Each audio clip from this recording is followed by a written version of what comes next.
టీమిండియాను ఓడించడం అన్నది ఎవరి వల్ల కాదు. న్యూజిలాండ్ మాత్రమే కాదు.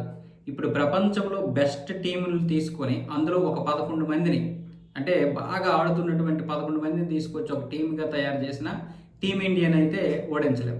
పోనీ ఇక్కడి నుంచే కాదు గ్రహాంతర వాసులొచ్చినా సరే టీమిండియాని ఓడించలేరంటూ న్యూజిలాండ్ మాజీ కెప్టెన్ కెన్ విలియమ్సన్ అయితే ఈ వ్యాఖ్యలు చేశారు.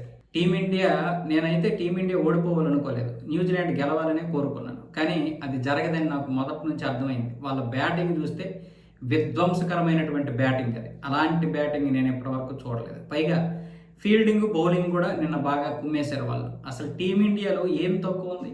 ప్రతి ఒక్కరూ దేశం కోసం ప్రాణం పెట్టేస్తున్నారు. ఆ విధంగా ఆడితే ఇక ఎవరు ఓడించగలరు? కాబట్టి ఎక్కడి నుండి వచ్చినా ప్రపంచం కాదు గ్రహాంతర వాసులు వచ్చినా ఓడించలేరు అన్న విధంగా కెన్ విలియమ్సన్ అయితే టీమిండియాకి శుభాకాంక్షలు చెప్పాడు. ఇతను చెప్పిందంత వరకు ప్రశంసలు ఓకే, కానీ మరీ అంత ఎలివేషన్ ఇవ్వద్దు. మా వాళ్ళని కొంచెం భూమి మీదే ఉంచాలి. ఎందుకంటే సౌత్ ఆఫ్రికా మాకు ఆ విధానం తీసుకొచ్చింది. ఇప్పుడు మనకి టీ20లో సూపర్ 8లో భాగంగా సౌత్ ఆఫ్రికాతో ఓడిపోకపోతే మనం ఖచ్చితంగా టైటిల్ గెలిచే వాళ్ళం కాదు. కాబట్టి ఈ ఎలివేషన్లే మా కొంప ముంచేస్తున్నాయి. ఆ ఎలివేషన్లు కొంచెం తగ్గించండి. మా వాళ్ళని ప్రశంసించండి, కానీ ఇంత ఎలివేషన్ ఇవ్వకండి.